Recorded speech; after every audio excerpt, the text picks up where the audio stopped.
नमस्कार. स्वच्छंद कलायडोस्कोपचा आजचा 50वा भाग. या भागातून आम्ही आमच्या परिवारातर्फे श्रद्धांजलीरूपी पुष्प अर्पण करत आहोत आत्म्याचं संगीत गाणारे थोर गायक भास्करबुवा बखले यांना. देवगंधर्व भास्करबुवा बखले यांचं स्मृतिशताब्दी वर्ष सुरू झालं आहे.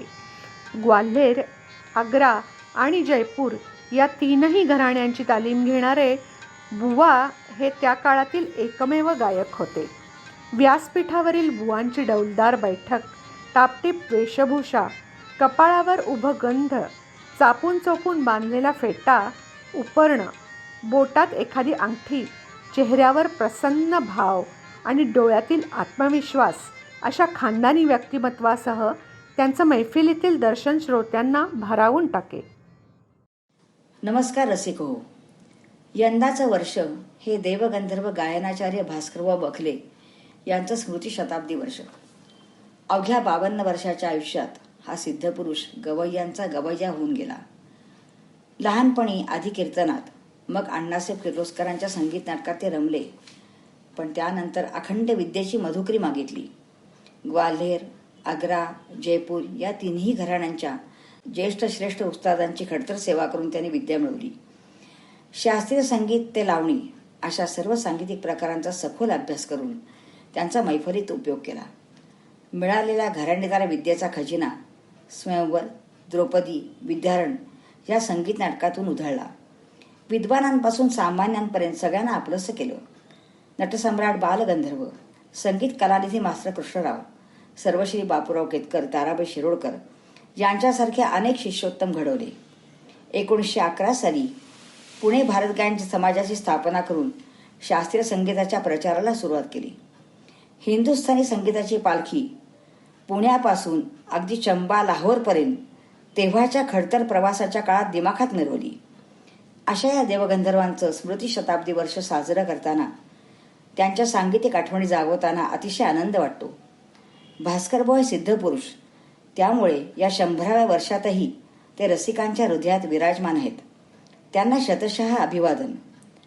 आज दीपालीताई यांनी मला माझ्या भावना व्यक्त करायची संधी दिल्याबद्दल मी त्यांची अतिशय आभारी आहे. नमस्कार.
मास्तर कृष्णराव आणि बालगंधर्व ही आमची आदरस्थाने.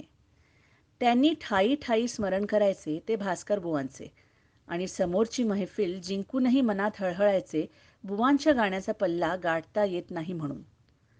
श्री गणेशाच्या जोडीने मी सारे गम गिरवायला लागलो होतो. मी ज्या गायन क्लासात पेटीच्या पट्ट्यातून दडलेला कृष्ण मुरारी हुडकण्याच्या खटाटोपात होतो त्या क्लासचे नाव भास्करबुवा बखल्यांच्या स्मरणार्थ भास्कर संगीतालय असं ठेवले होते. ही होती आपल्या लाडक्या पु ल देशपांडे यांची एक आठवण. तर ऐकूयात कृष्ण मुरारी, बुवांची ही बंदिश.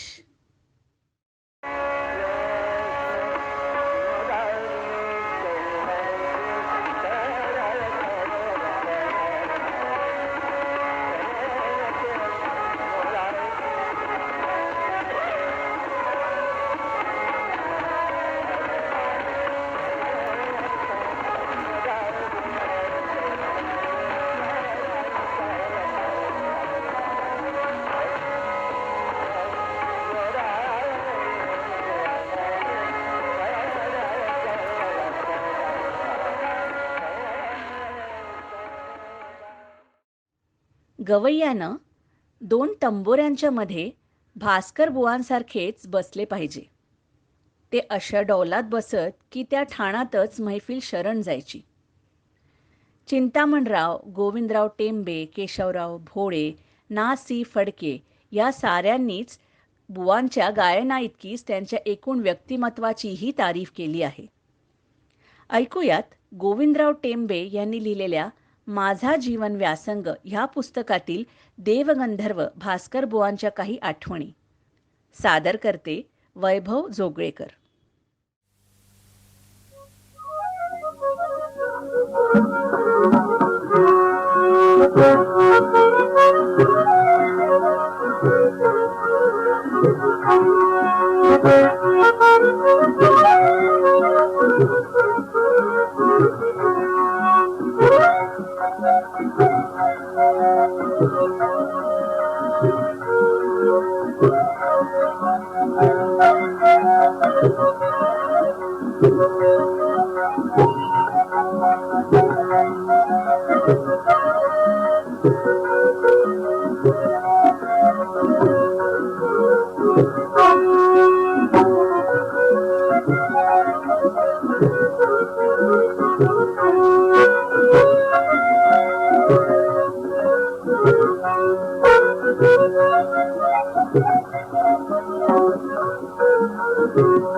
परीक्षेच्या एका वार्षिक वारीला मी आगाऊ महिनाभर आधी अभ्यासाच्या निमित्ताने मुंबईला आलो.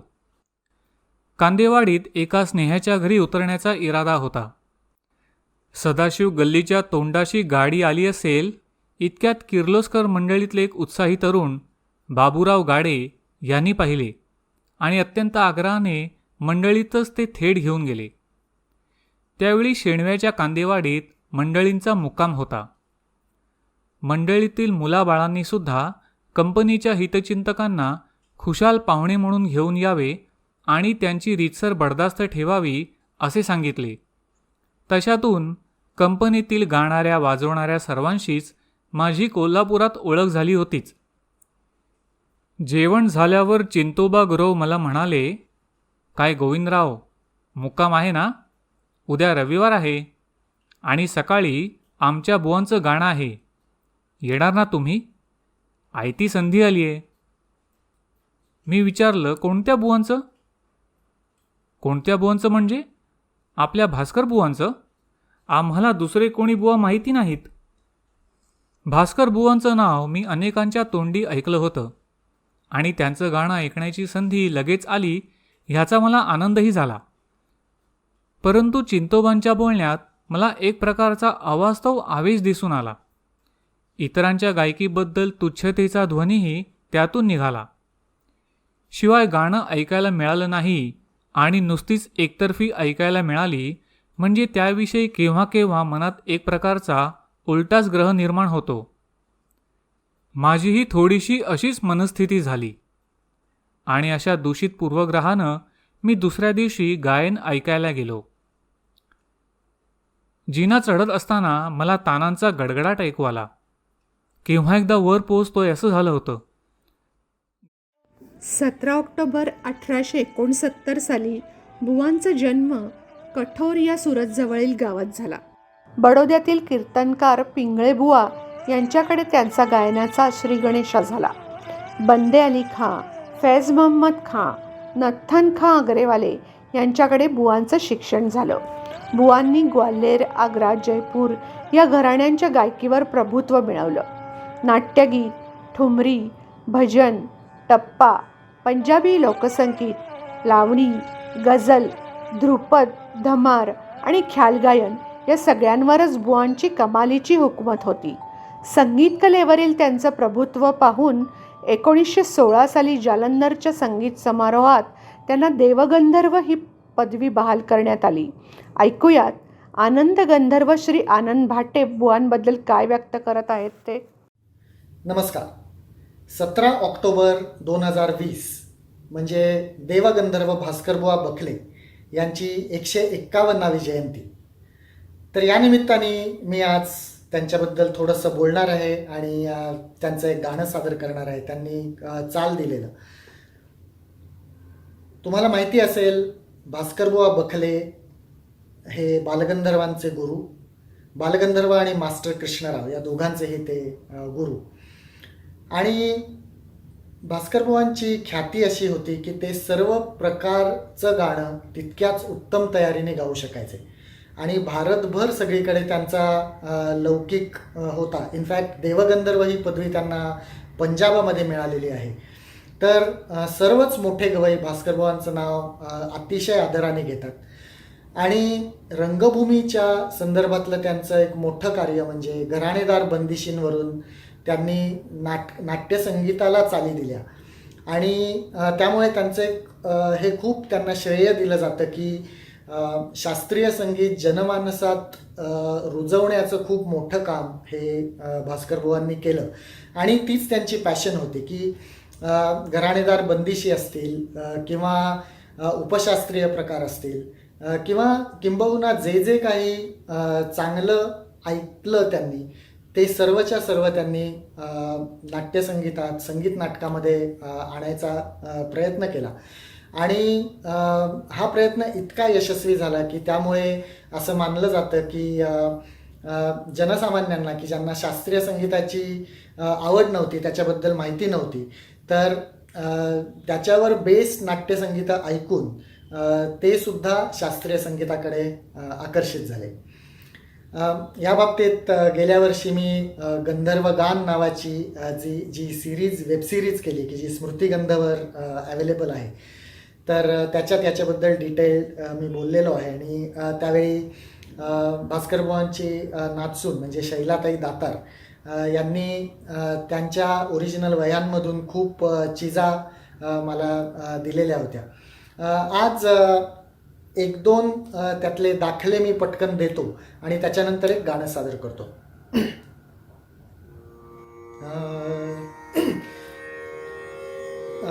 तर स्वयंवर नाटकातलं जे सुजन कसा मन चोरी हे गाणं आहे, तर ते या बंदिशीवरून आलेलं आहे.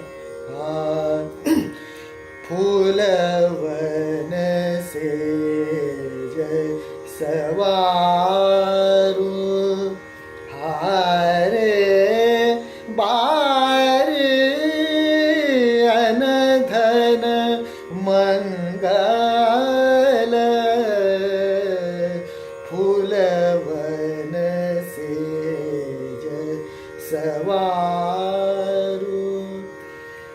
पंचम सवारी तालातली ही बंदिश आहे आणि त्याचा अब्धा तालामध्ये वापर करून त्यांनी सुजन कसा मन चोरी हे या गाण्याला चाल दिली. सुजन कसा मन चोरी अगहा चोरी यदुकुल नंदन सुजन कसा मन चोरी.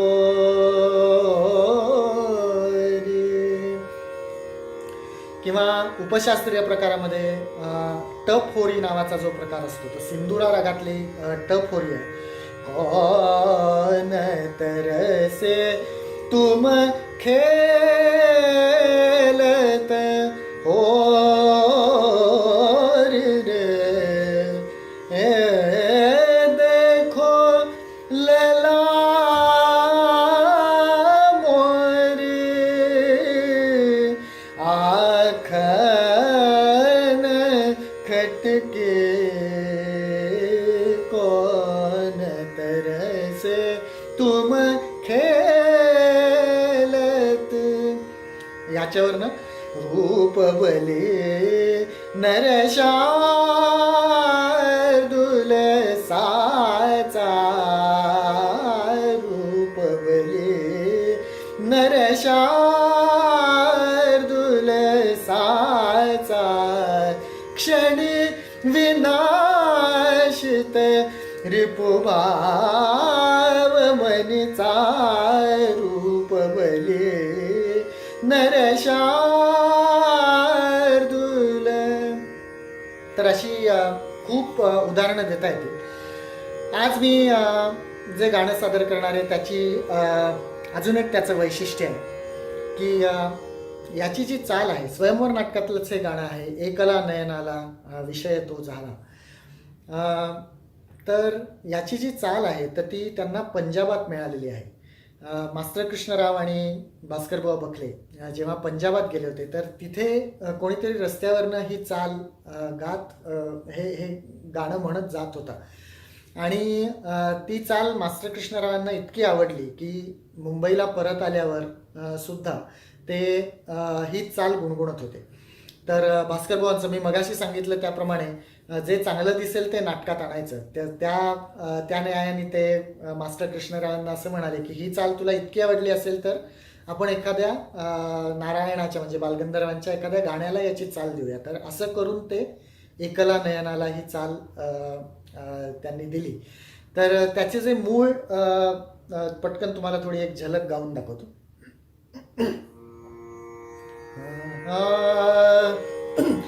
गोरीदा चित्तलगा चंबा दिए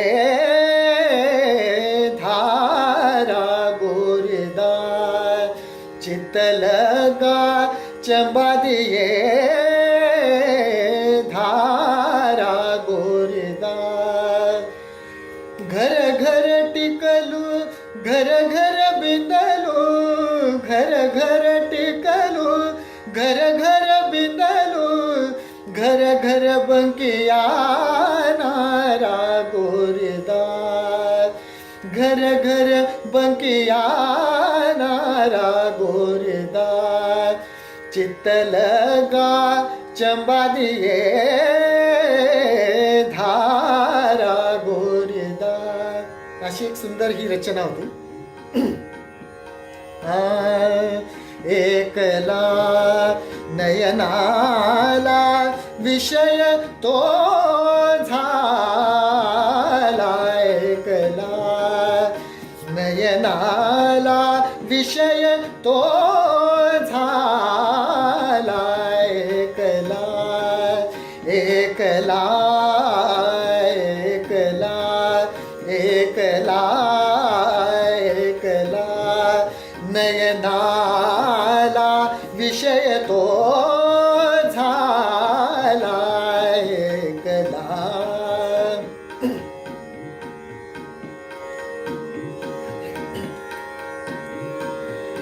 एकला नयनाला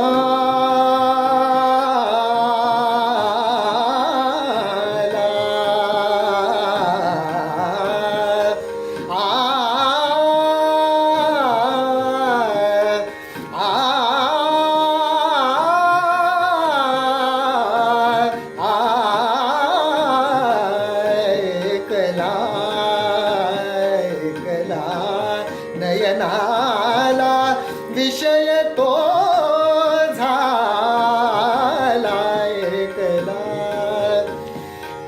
सकलही स्थानी अवघा भरला सकलही स्थानी. आ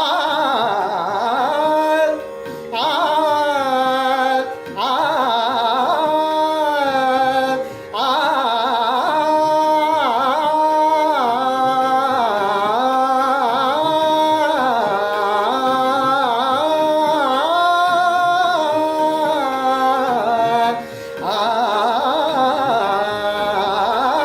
सकलही स्थानी अवघा भरला सकलही स्थानी. सकलही स्थानी अवघा भरला न बघत इतरा डोळा एकला. न बघत इतरा डोळा एकला एकला. नयनाला विषय तो झाला एकला. नयनाला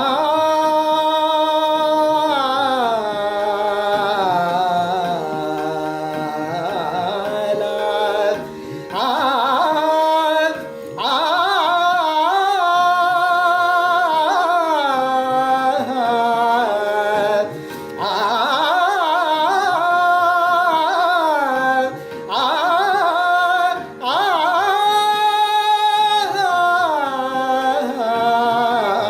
एकला एकला. नयनाला विषय तो झाला एकला. अवयव सगळे नयनी जमले अवयव सगळे नयनी जमले. यदुवर दिसता मजला यदुवर दिसता मजला. यदुवर दिसता मजला.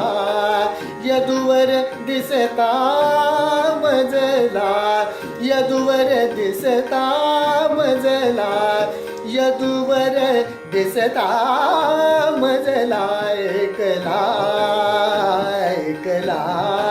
नयनाला विषय तो झाला एकला एकला एकला.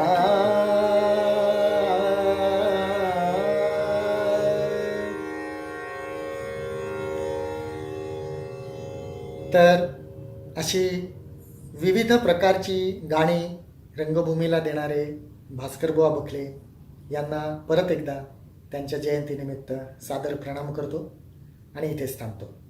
धन्यवाद. भारतीय संगीताच्या जवाहीरखान्यात एकही रत्न असे नव्हते की जे बुवांच्या संग्रही नव्हते. ख्यालापासून ते गुजराती गरब्यापर्यंत अनेक चीजा त्यांच्यापाशी असत. गाणाऱ्याच्या भाषेत सांगायचे म्हणजे बुवा केव्हा कुठली पुडी सोडतील हे सांगणे अवघड. असो. द्रौपदी नाटकात एक धावा आहे. मुसलमान लोक मशिदीत जो अल्ला मियाचा धावा करताना सोज गातात त्याच्या आधारावरून त्यांनी या द्रौपदीच्या धाव्याची स्वरयोजना केली. या धाव्याबद्दल अधिक जाणून घेऊयात बुवांची पणती सौ शिल्पा पुणतांबेकर यांच्याकडून. देवगंधर्व गायनाचार्य पंडित भास्करबुवा बखले यांनी तिन्ही घराण्याची विद्या आत्मसात केली होती. बडोद्याचे राजगायक वाल्हेर घराण्याचे उस्ताद फैज मोहम्मद खां साहेब यांच्याकडून बुवांना अतिशय अप्रतिम अशा बंदिशी वेगवेगळ्या रचना मिळाल्या होत्या. त्यातला एक वेगळा गायन प्रकार सोज मी आज आपल्यासमोर सादर करणार आहे. या सोज विषयीची एक अतिशय हृदय आठवण आईने माझ्या देवगंधर्व या पुस्तकात लिहिलेली आहे.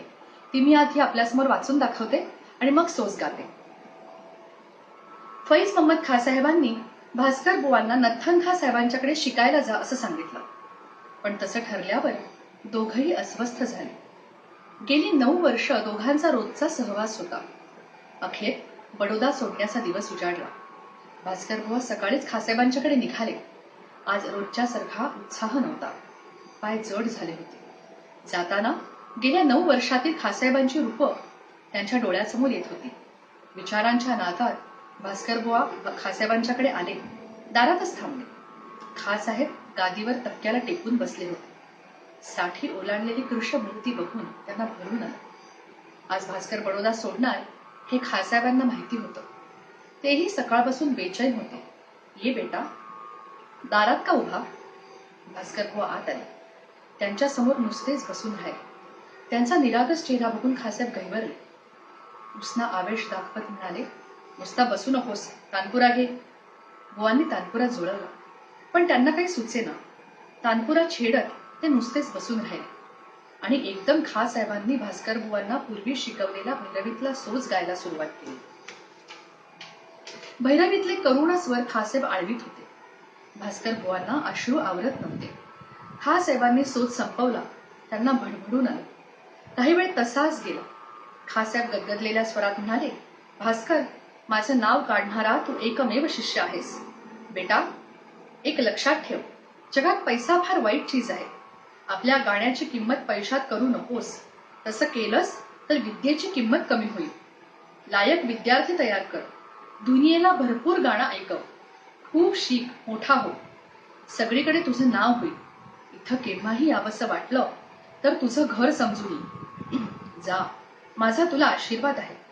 आणि त्यांना सुद्धा हुंका आवरला नाही. भास्कर बुवांनी अश्रू आवरत त्यांच्या पायावर डोकं ठेवलं. खासाहेबांनी त्यांच्या डोक्यावर हात ठेवला. त्यांच्या डोळ्यातले अश्रू भास्कर बुवांच्या डोक्यावर पडत होते.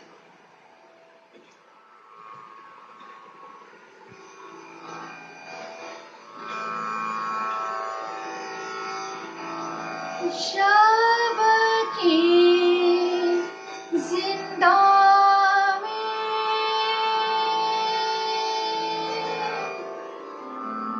जब की जिंदा में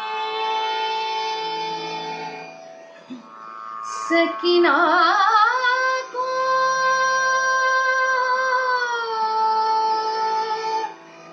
मुकद्दर लाया. बचपने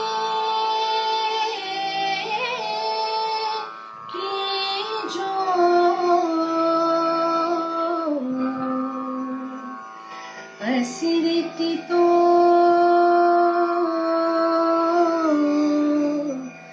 दम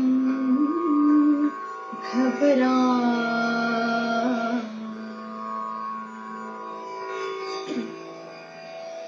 आह बामाने की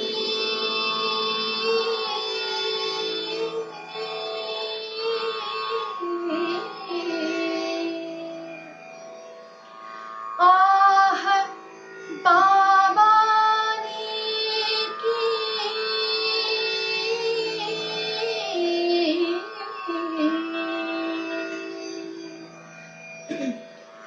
मेरा दिल है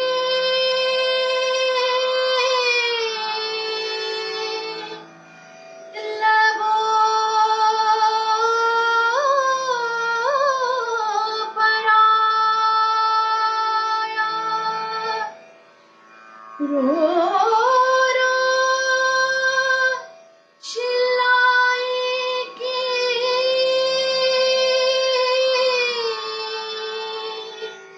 रहने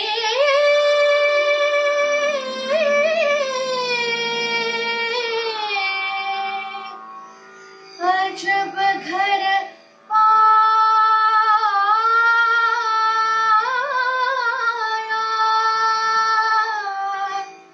जब की जिंदा में.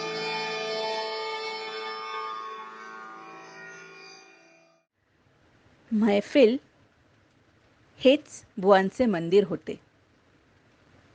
आणि सुरलईच्या विविध लीलांमध्ये रमणे हीच त्यांची पूजा होती. ख्याल ख्यालाच्या धर्माने मांडला, ठुमरी ठुमरीच्या चालीने खेळवली, म्हणूनच जाणते आणि नेणते ह्यांनी त्यांच्यावरून जीव ओवाळून टाकला. नाहीतर कुठे पुणे आणि कुठे जालंधर. दुर्दैव हे की ह्या असामान्य गायकाच्या त्या सुरांची एक ओंजळ देखील त्यांच्या मागून उरली नाही. त्यांचे शिष्य मास्तर कृष्णाराव त्यांनी बुवांच्या मागून संगीताची विविध दालने समृद्ध केली. भास्कर बुवांना पण फार वरच्या दर्जाचा गुरु मानलं पाहिजे. कारण त्यांनी आपल्या शिष्याला स्वतःच्या गाण्याचा टंकलेखक न बनवता स्वतंत्र गायक कसे व्हावे ते शिकवले. ऐकूयात संग्रहातील मास्टर कृष्णरावांचे एक रेकॉर्डिंग आणि त्यांच्या पणती शिल्पा व सावनी ह्यांनी बुवांची सादर केलेली एक बंदिश.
1911 रोजी गायनाचार्य भास्करबुवा बखले यांनी भारत गायन समाजाची स्थापना केली.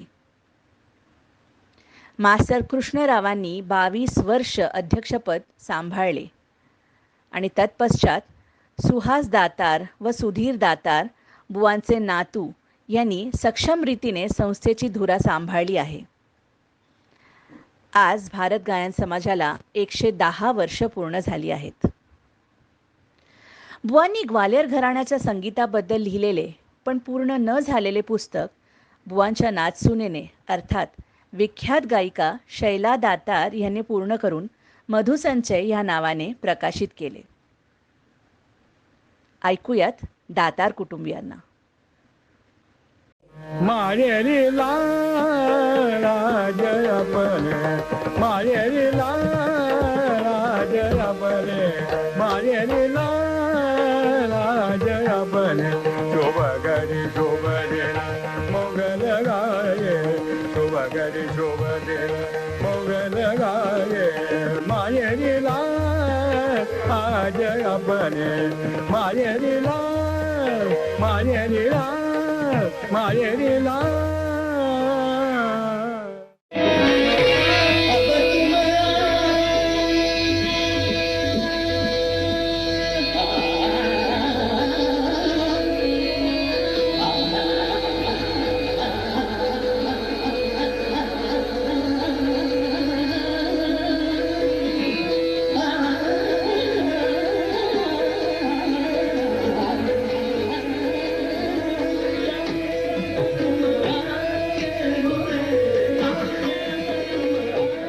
प्रीतम सैया लागे रे मोहे ने नजरिया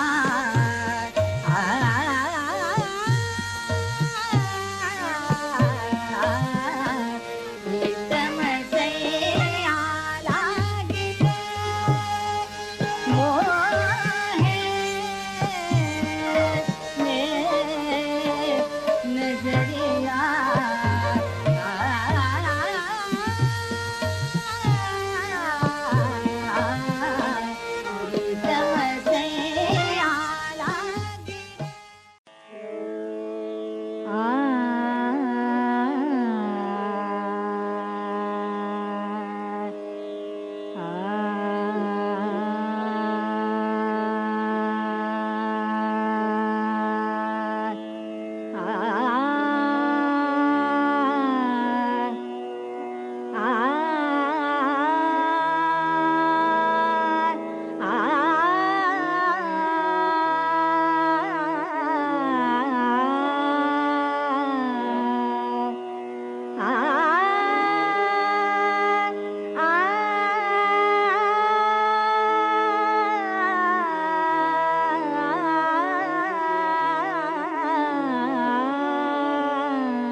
सुख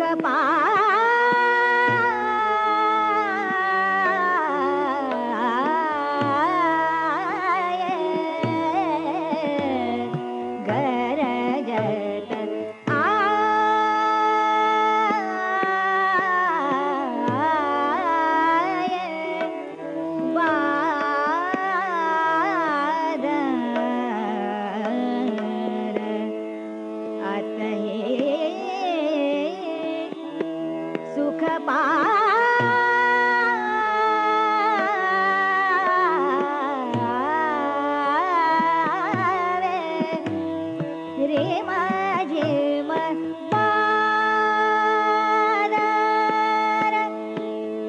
छाये ऋत फिरके सदा रंग आतये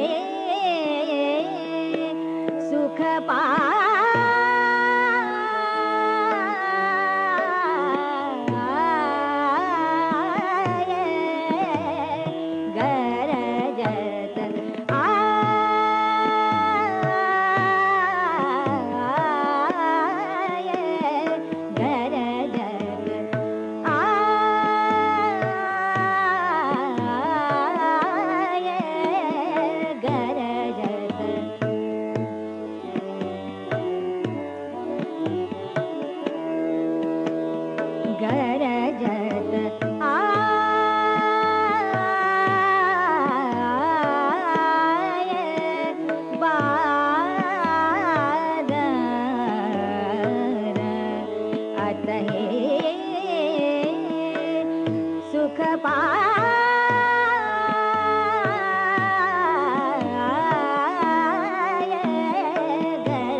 रिम झिम बादल छाये ऋत फिरके सदा रंग अतहि सुख पाये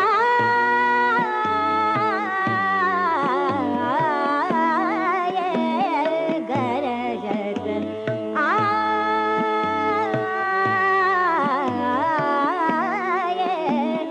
अमृतच गोपाला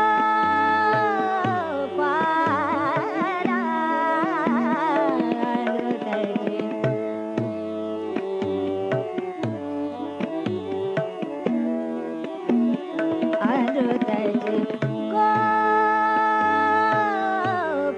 गोपाला मृत्यू आला यशना शिशुपाला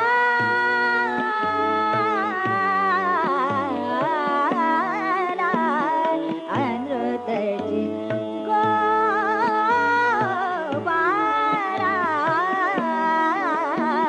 अमृतची भास्कर बुवांची एक हकीकत नारायणराव बालगंधर्वांनी सांगितली होती. नारायणरावांना नाटकातले एक पद बसवून बुवा जिना उतरून खाली जात होते. त्याच सुमाराला कृष्णा मास्तरांना त्यांनी एक खानदानी चीजही शिकवली होती. बुवा गेले अशा समजुतीने नारायणरावांनी ती चीज म्हणायला सुरुवात केली.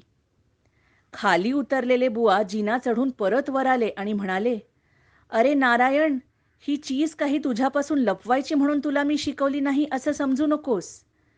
तुला नाटकात गायचं आहे. तू ही गायकी गायलास तर तुझ्या गळ्याचे वळण बिघडेल. अशा प्रकारच्या हकीकती ऐकल्या म्हणजे वाटते की भास्कर बुवा नुसते गुरु नव्हते तर गुरूंचे गुरु होते. या संगीतकाराने नाट्य संगीताची नेमकी नस पकडली. खानदानी चीजांना नाट्य संगीताची डूब देऊन संगीत रंगभूमीवर क्रांती घडवून आणली. स्वयंवरमधील सगळीच पदे बुवांची. ऐकूयात नाट्यगीतातील काही पदे सतारीवर पेश करत आहेत अनिरुद्ध जोशी आणि ऑर्गनवर वरद सोहनी.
मोठा गायक व्हायचं स्वप्न भास्कर बुवांनी पाहिलं. शास्त्रीय संगीताला प्रतिष्ठा मिळवून दिली. नाट्यपदांच्या माध्यमातून अभिजात गायकी सोपी श्रवणीय केली. या भास्कर परंपरेचे जतन बुवांची पुढची पिढी आजही करत आहे. संपूर्ण दातार कुटुंबीय, आनंद गंधर्व आनंद भाटे, योगेश आंबेकर व भारत गायन समाजाचे आम्ही शतशः ऋणी आहोत. कार्यक्रमाचा शेवट ऋषिकेश दातार यांनी एका वेगळ्या रूपात सादर केलेली कृष्ण मुरारी ही बंदिश ऐकून करूयात. हा वारसा असा पुढे नेत राहूयात हीच मनी सदिच्छा. नमस्कार.